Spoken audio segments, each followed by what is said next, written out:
ఉమ్మగారు ఈయన పార్టీలో చాలా టాప్ లీడర్. పార్టీ కష్టకాలంలో కానీ ఎదుటి అటాక్ చేయడంలో కానీ అన్ని విధాలా కూడా ధైర్య సాహసాలతో ఎదుర్కొనే వ్యక్తి. మాజీ మంత్రి, ఇరిగేషన్ శాఖ మంత్రి చేశాడు ఆయన. కనీసం ఆయనకి ఎమ్మెల్యే సీటు కూడా ఆయన సీటు కూడా ఆయనకి లేదు. ఇప్పటికీ ఇంకా ఏ అవకాశం రాలేదు ఆయనకి.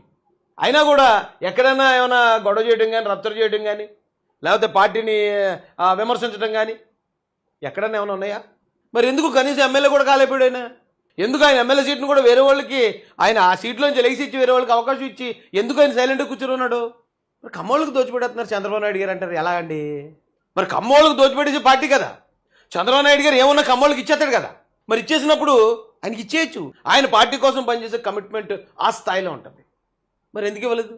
ఎప్పటి నుంచో పార్టీ పెట్టిన దగ్గర నుంచి ఉండి పార్టీ కోసమే మొత్తం తమ జీవితాన్ని త్యాగం చేసిన వీళ్ళు ఎందుకు అవ్వలేకపోతున్నారంటే కారణం వాళ్ళ కమ్మోళ్ళు కాబట్టి. ఆలోచించాలండి.